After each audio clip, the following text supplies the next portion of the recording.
before there was soccer, football, hockey, baseball, basketball, and sports as we know them today, people tested themselves in war and exploration of the unknown world. They were attracted by the romantic ideas of adventure, glory, and fame, but soon would face the stark reality of hardship, destruction, and death. In this series, we follow one ship named HMS Terror and two named HMS Erebus, from the War of 1812 through South Pole exploration and finally to the Northwest Passage in the North American Arctic. These ships inspired both the U.S. national anthem, the Star-Spangled Banner, and Canada's unofficial anthem, Northwest Passage. We follow their short life, disappearance, and recent discovery.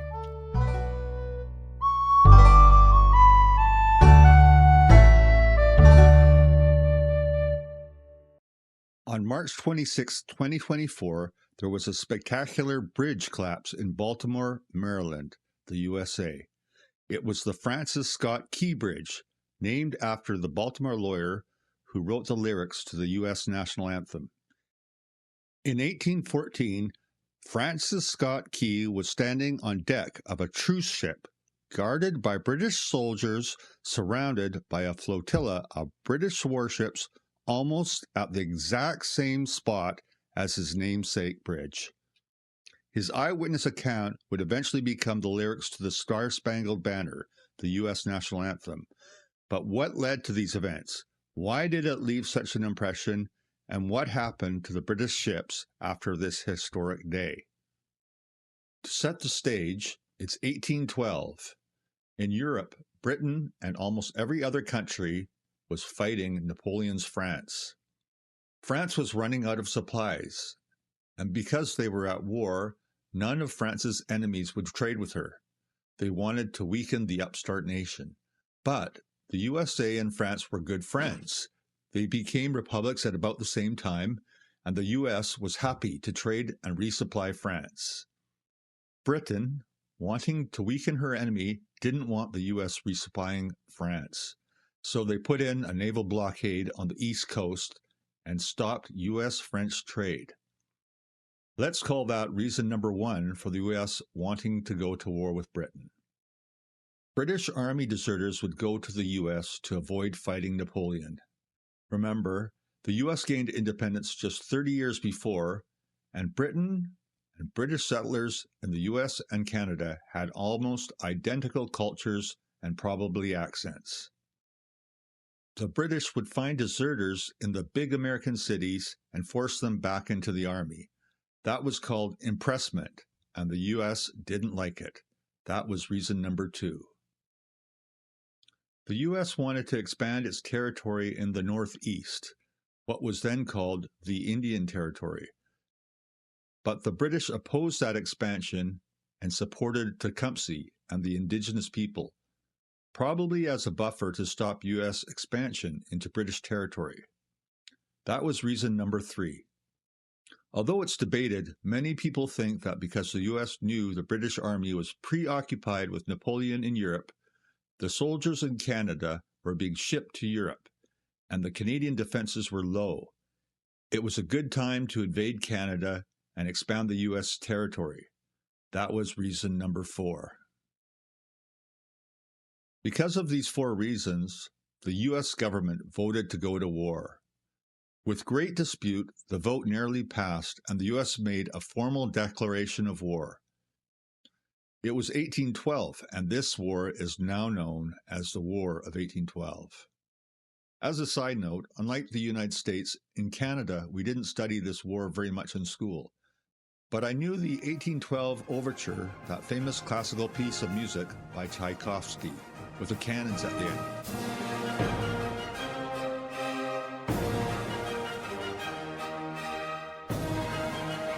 I also knew this overture was about Napoleon and France invading Russia. So until very recently, I thought the War of 1812 was between France and Russia. It's not.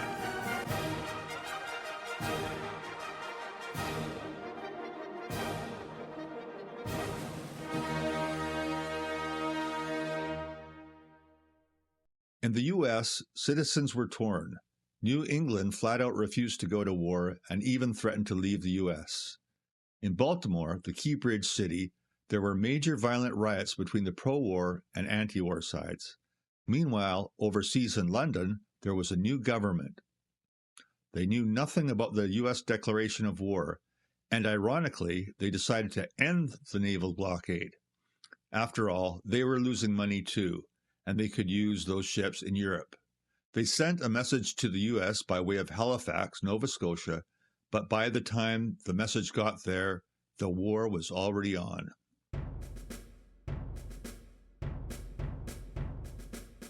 At the start of the war on both sides of the border, the professional armies were small, in Canada because the troops were sent to Europe. So both sides created militias, that is, group of local citizens formed into fighting units, but not part of the professional armies. Again, on both sides of the border, these militias were staunch about defending their home territory, but not interested in leaving their homeland to invade foreign lands. But that changed. Although the Canadians and Brits developed mostly a defensive posture, for tactical reasons they attempted to overtake key U.S. forts. The U.S. attempted, and in many cases succeeded, in invading Canada, and took portions of Western Ontario. They had a large force there. Then, two major things happened. Canada was outraged that the U.S. attacked private citizens and private property on Lake Erie. But the big one, in Europe, Napoleon was defeated and exiled. That freed up the British Navy and troops. They could now be deployed in North America. It also meant two of the reasons the U.S. went to war in the first place, the British blockade of U.S.-French trade and the capturing of British deserters in the U.S. no longer existed. With the arrival of the new British forces, there was a new plan. The Canadian and British had three main goals: get back the land they lost to the U.S., discourage the U.S. from ever invading Canada, and end the war. To achieve this goal, the plan was to attack U.S. cities on the Atlantic coast, cause as much damage as possible, then leave and attack another city. In other words, a series of raids. The idea was to draw U.S. troops out of their conquered lands in Canada to defend the big attacks and send a message not to attack Canada or else. The three big targets were Baltimore, New Orleans, but first, Washington. The British Navy and troops landed near the nation's capital, Washington, D.C., then marched quickly on the city and forced the U.S. soldiers out. It was now time to send that message: don't attack Canada or else. They overtook the Capitol building. Here it is today, but back then it was more like this. It housed the Congress, Senate, Library of Congress, and Supreme Court. It was relatively new, about 14 years old. It was the symbol of American power. Legend has it, British Rear Admiral Cockburn sat in the Speaker's chair and took a mock vote to torch the building. The soldiers cheered. They then piled furniture, books, and anything else that would burn and set it ablaze. The inside of the building was completely gutted, and retribution for the U.S. burning the Upper Canada, that is Ontario, Parliament was complete. It took 5 years to rebuild the capital. The troops then moved to the White House. They torched the building. The floors, roof, and interior were completely destroyed. The sandstone walls were cracked, and except for a bit of the south wall, everything had to be torn down and rebuilt. So, all the walls in this painting had to be torn down. The president's residence moved from the White House to the Octagon House for 3 years, while the White House was rebuilt. The Brits burnt down all the government buildings in Washington, including the War Office and the Treasury, but the Patent Office was spared. Also, the U.S. burnt down and destroyed their own naval base and 2 ships, so they wouldn't be captured and used by the British. That's the old scorched earth policy. The battle took 26 hours, and the statement was made. The British then moved towards Baltimore. After the attack on Washington, the U.S. knew Baltimore was next, and they were busy preparing defenses. They sank a line of merchant ships to stop the British Navy, and they were fortifying the center of Baltimore. The British landed at North Point and fought their way into the city. There, the U.S. forces far outnumbered the British. The British troops were instructed to retreat if there was no easy victory, so they retreated. Remember, they were not trying to capture and occupy the territory. The plan was a series of raids. Now the stage was set. The British Navy was focusing on Fort McHenry. They stayed out of U.S. cannon range and prepared. Francis Scott Key was on board the British ship HMS Terror, trying to negotiate the release of his friend, Dr. Beans. The British agreed to release Beans, but they held Key on a truce ship because he knew the British plans. Key could do nothing but watch what happened next. He was right in the middle of the British Armada. In the U.S. national anthem, there are two lines, "And the rocket's red glare, the bombs bursting in air." Where did they come from? Enter HMS Terror and HMS Erebus. For history buffs, this is not the Polar Exploration Erebus, this is the first Erebus. We'll call it Erebus 1. Here's a list of the 16 British ships at Baltimore. The HMS Terror was one of 5 bombing ships. The key weapon on these specialty ships was not the typical side-mounted cannons you see in all the movies. Each ship had 2 mortars, that is, short, squat cannons. They were mounted in the front of the boat, and they faced forward, not to the side. They didn't shoot solid metal cannonballs, they shot exploding projectiles. They shot bombs. This was new naval technology, and it was meant for attacking a land target like a fort. It would be ineffective in a naval battle. It was a siege weapon. And while movies always show the standard side-mounted cannons, I have never once seen a mortar bomb ship in a movie. The HMS Erebus also used new technology, rockets. Rockets were brand new to North America. In 1780, 30 years earlier, on the other side of the world in India, the British were at war with the Kingdom of Mysore. The Mysores developed and deployed a brand new technology, rockets. With a cannon, the gunpowder explodes at the cannon and shoots a metal ball, like a rifle.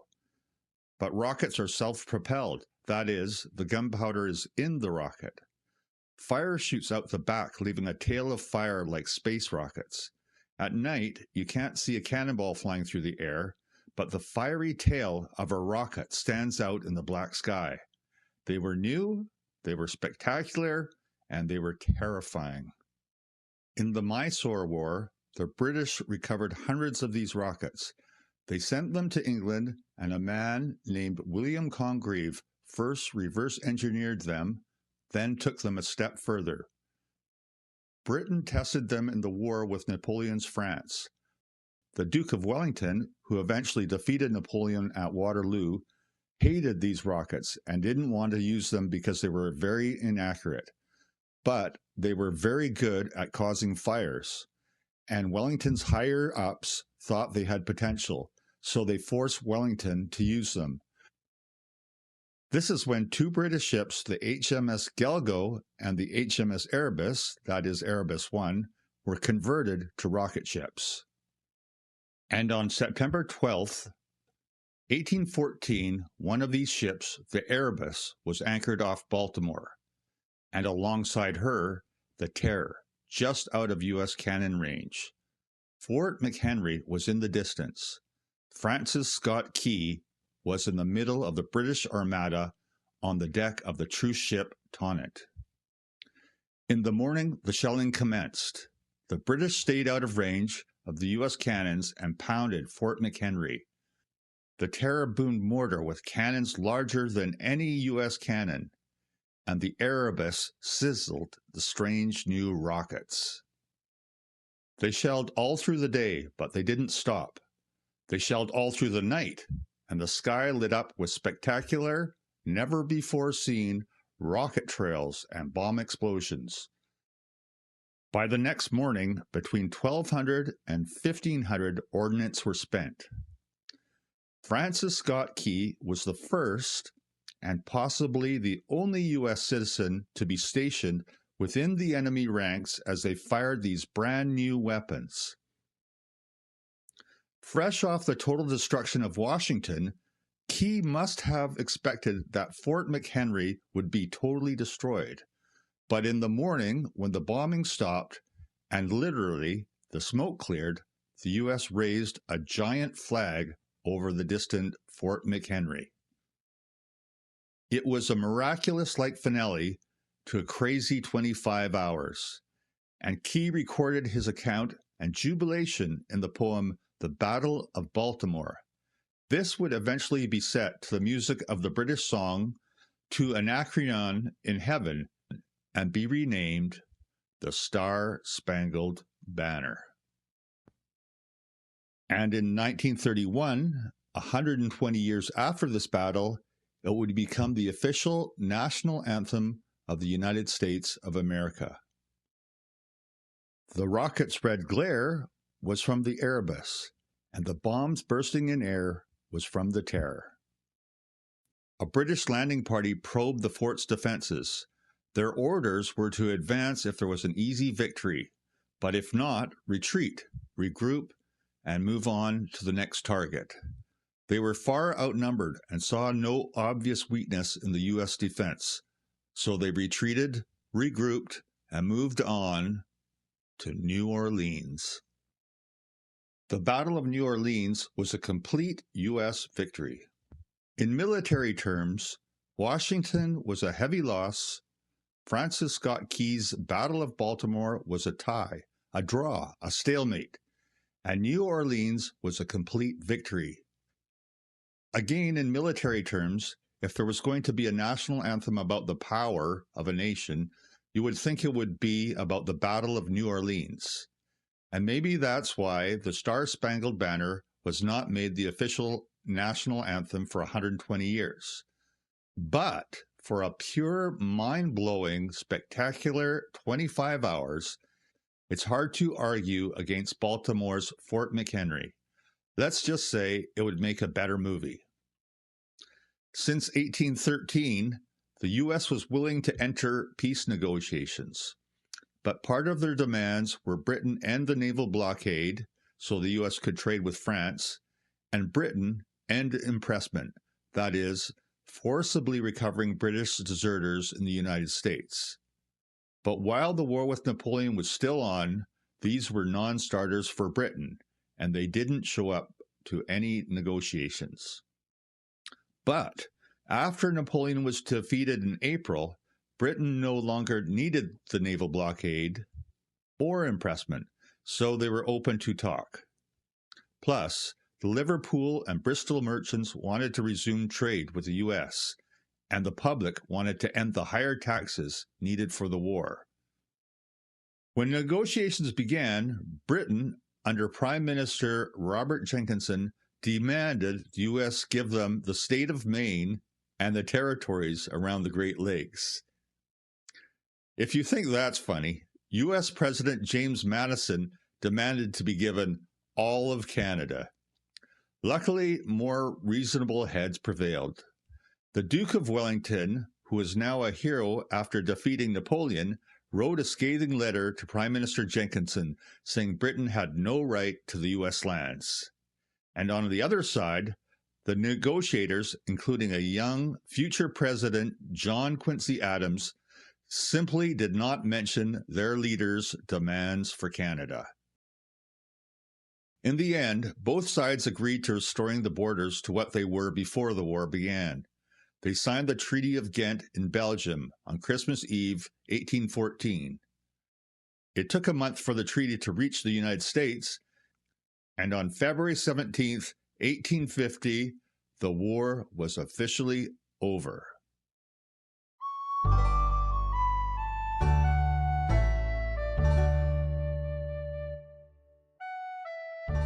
Now the HMS Terror and Erebus and the rest of the British Navy returned home to await their next assignment.